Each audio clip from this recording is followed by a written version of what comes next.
ये कहानी है पूरनपुर गांव की, जो इतना खूबसूरत था कि बस लोग देखते ही रह जाते थे। वहाँ के लोग भी बहुत सरल और सादे थे, लेकिन उस गांव में एक हवेली थी जिसके पास जाने से लोग कतराते थे, क्योंकि वहाँ वो थी। लगता है बारिश शुरू हो रही है। अरे जल्दी जल्दी चल स्वामी। हाँ हाँ चल रहा हूँ, लेकिन तू ये हवेली की तरफ क्यों ले जा रहा है भाई? अरे ये छोटा रास्ता है ना। हाँ ये बात तो है, चल जल्दी चल। लेकिन जैसे ही वो लोग हवेली के पास पहुँचे तो बारिश बहुत तेज हो गई और ओले भी गिरने लगे। हे भगवान, ओले गिरने लगे। अरे भैया मेरा तो सिर ही फूट जाएगा इन ओलों से। हाँ अरे जल्दी कोई छत ढूंढ। अरे अरे सामने वो हवेली है ना, इसमें चलते हैं चल। अरे नहीं नहीं भैया उस हवेली में मत जा। अरे तुझे रुकना है तो रुक, लेकिन मैं तो जा रहा हूँ अंदर। मुझे चोट खाने का कोई शौक नहीं है, समझा?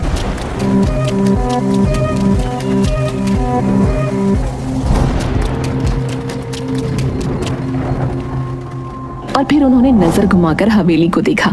हवेली इतनी पुरानी थी जितना पुराना गांव, लेकिन इतनी पुरानी होने के बावजूद वो जर्जर नहीं थी, लेकिन हाँ डरावनी जरूर थी। अरे यार ये बारिश के चक्कर में हम कहाँ आकर रुक गए। जल्दी बारिश रुके तो हम यहाँ से भागे। अरे भाई ये आवाज किसकी है? कौन सी आवाज है? भाई मजाक मत कर यार। ये कौन आ गया? ये कौन आ गया? ये कौन आ गया? उन लोगों ने घूम कर देखा तो हवेली के एक कोने में अजीब सी बुढ़िया बैठी थी, जिसके सफेद बाल खुले हुए थे और वो कुछ बड़बड़ा रही थी। दोनों डर से कांप उठे और फौरन बाहर भागे।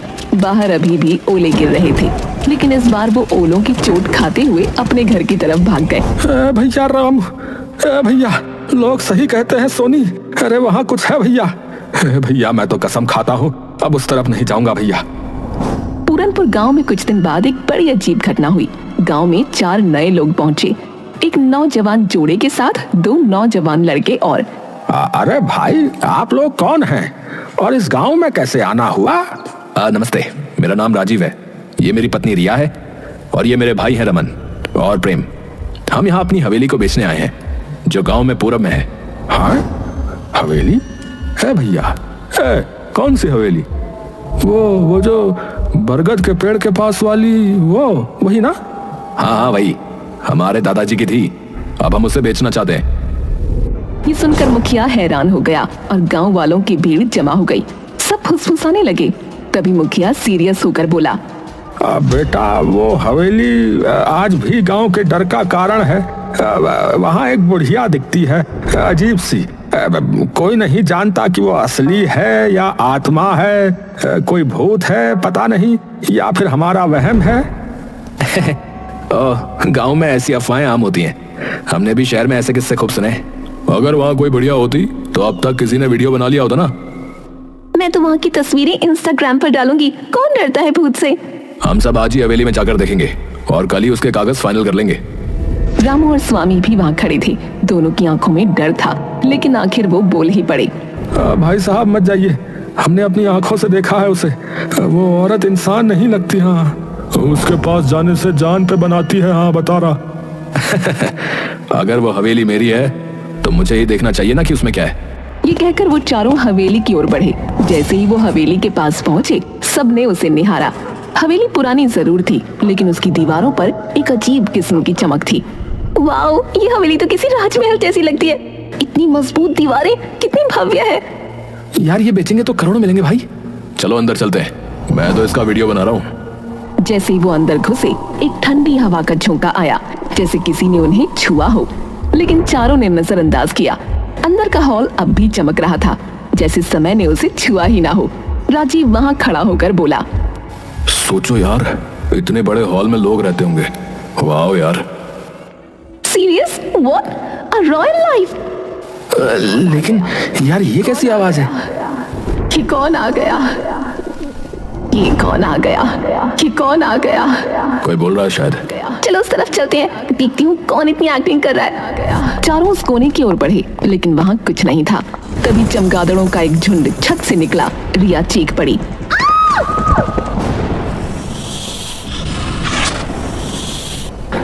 अरे बाप रे, सांप! अरे भागो भाई! हे भगवान, ये हवेली तो जंगल हो रखी है। अफवाहों का भूत और असली जानवरों का आतंक। राजीव, रिया, रमन और प्रेम हवेली की सुंदरता और रहस्यमयी माहौल से प्रभावित होकर वहाँ से निकलने ही वाले थे कि अचानक हवेली के अंदर एक अंधेरे कोने में कुछ हिलता डुलता दिखा। सभी की निगाहें उस कोने की ओर मुड़ी। वहाँ एक औरत बैठी थी, उसी हवेली की वही रहस्यमयी बुढ़िया जिसकी बातें गाँव वाले करते थे। खुले सफेद बाल, सूखी सिलवटों वाली त्वचा और पथराई आंखें। वो देखो, वहाँ कोई है। चलते हैं, ये वही बुढ़िया लगती है। नहीं यार, अब जब सामने दिख रही है तो बात करनी चाहिए। रिया साहस करके धीरे धीरे उस बुढ़िया के पास गई। जैसे ही वो पास पहुंची, बुढ़िया अचानक कांपती हुई खड़ी हो गई। आप कौन है? यहाँ क्या कर रही है? तुम लोग क्यों आए हो? यहाँ क्यों आए हो? यहाँ कोई नहीं आता, फिर तुम क्यों आए हो? हम इस हवेली को बेचने आए हैं। ये हमारे दादा की हवेली है। और आप? मैं खजाने की रखवाली कर रही हूँ। खजाना?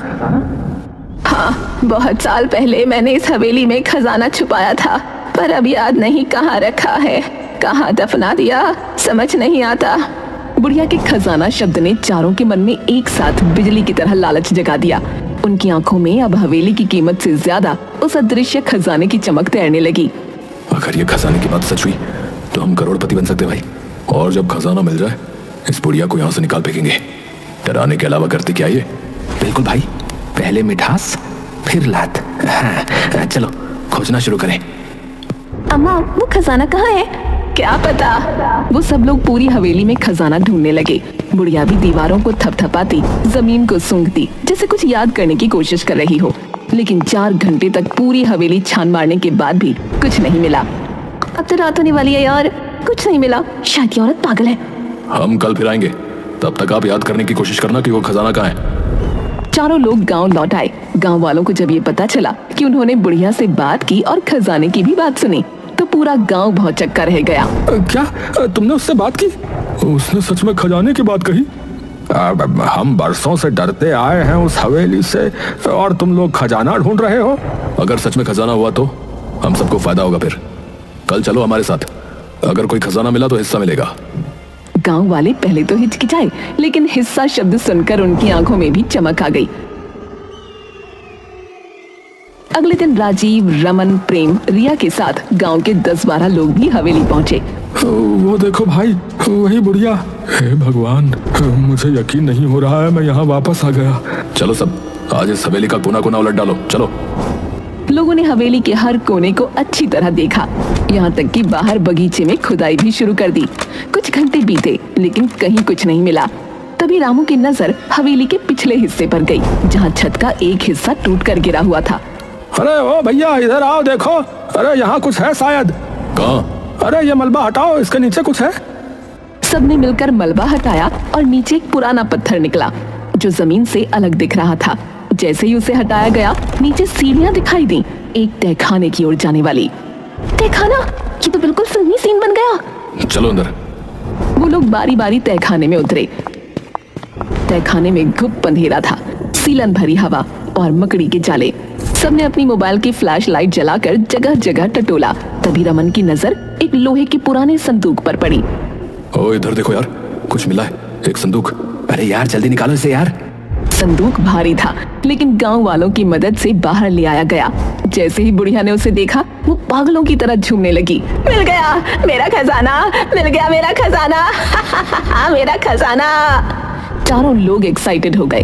अब उन्होंने फटाफट संदूक खोला, लेकिन उसके अंदर जो था वो देखकर सबकी रूह कांप गई। ये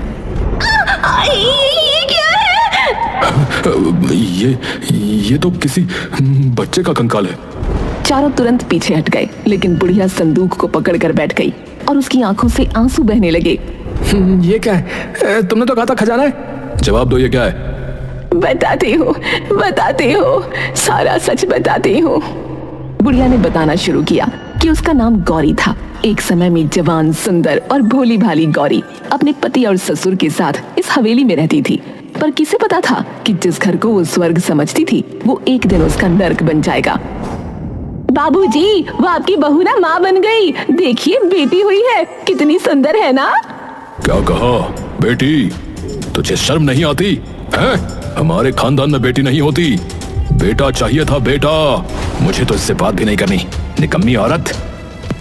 गौरी के पति ने न तो बेटी को गोद में लिया, न कभी उसकी शक्ल देखी। बच्ची के जन्म के साथ ही मानो हवेली का हर कोना ठंडा और बेरंग हो गया। गौरी अकेली पड़ गई।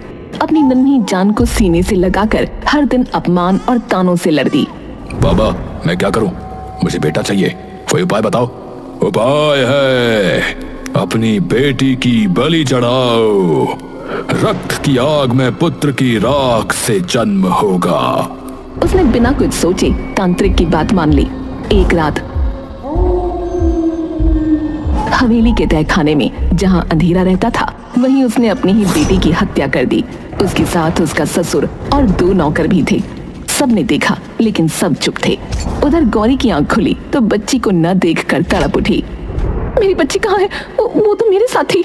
गौरी उसे हर जगह ढूंढते हुए आखिरकार तहखाने की ओर भागी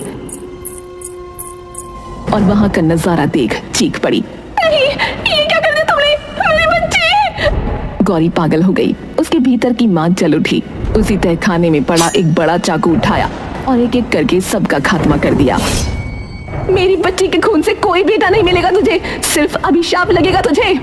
सब मारे गए और गौरी वहीं तहखाने में अपनी मरी हुई बच्ची की लाश को सीने से लगाए घंटों बैठी रही, शायद कई दिन। और फिर एक दिन उसने उस नन्ही लाश को एक संदूक में बंद किया, जैसे वो कोई खजाना हो।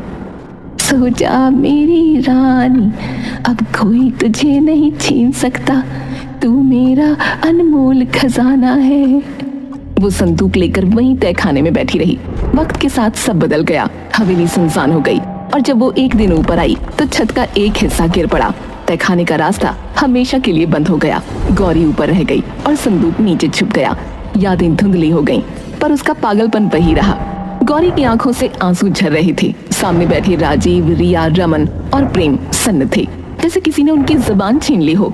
ये सब सच है?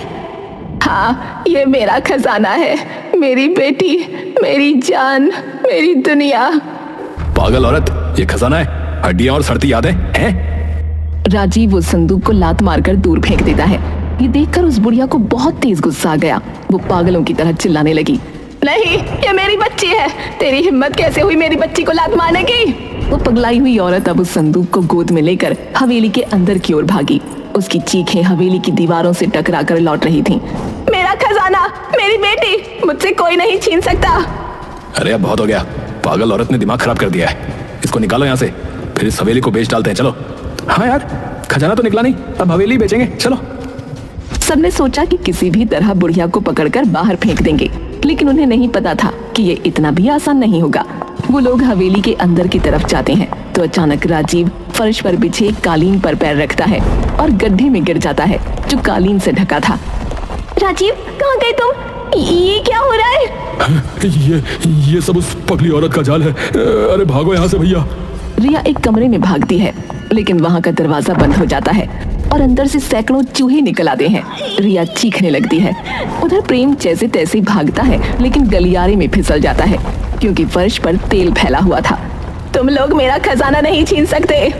बुढ़िया अपने बिछाए जालों से बहुत खुश थी, पर उसी समय गांव के और लोग भी वहां पहुंच गए।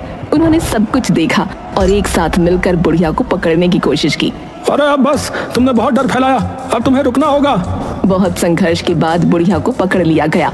राजीव उठ खड़ा हुआ और बोला, मैं पुलिस बुलाता हूँ। हाँ, ये औरत पागल है, हमें मारना चाहती थी।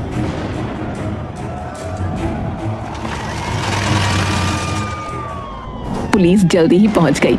सर, हम तो ये हवेली बेचने आए थे। ये औरत हम पर हमला कर रही थी। पागल है सर ये। हाँ, मैं पागल हूँ, लेकिन ये हवेली मेरी है, मेरे खून से सींची गई है। तुम लोग इसे अपना कहते हो? क्या सबूत है तुम्हारे पास? पुलिस को बुढ़िया की बात सही लगी, इसीलिए उन्होंने उनसे कागज मांगे, सबूत मांगे, लेकिन चारों लोगों के पास कुछ नहीं था, न कोई दस्तावेज, न कोई अधिकार। गांव वाले भी अब शंका से भर उठे। राजीव बताओ, इस हवेली का इतिहास क्या है? बोलो। वो हम तो बस रे वो क्या कर रहा है? हमें फोन करके तूने बुलाया ना, लेकिन अब लग रहा है कि तेरा झूठ पकड़ में आ चुका है। अब चुपचाप सच बोल दे, वरना सीधे जेल ले जाएंगे तने। हाँ, हमने हवेली पर कब्जा करने की कोशिश की थी ताकि उसे किसी फॉरेनर को बेचकर पैसे कमा सकें। हमें किसी ने यहाँ के बारे में बताया था, तो हमने सोचा कि गांव वालों को बेवकूफ बनाकर अपना काम निकाल लेंगे। हमें माफ कर दीजिए। हैं?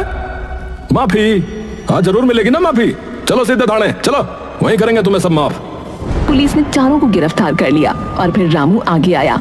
उसने सबको देखा और बोला, इतनी बड़ी कहानी हो गई, हमें आज पता चल रहा है। देखो भैया गांव वालों, मुझे लगता है कि हमें इस बच्ची का जो है अंतिम संस्कार करना चाहिए। ये जरूरी है भैया।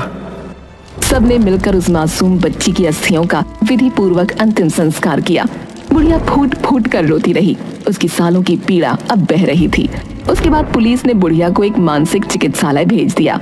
पर कहानी यहीं खत्म नहीं हुई। गांव वालों ने उस हवेली को एक बालिका विद्यालय में बदल दिया। बाहर एक पट्टिका लगी जिस पर लिखा था गौरी कन्या विद्यालय, एक माँ की याद में।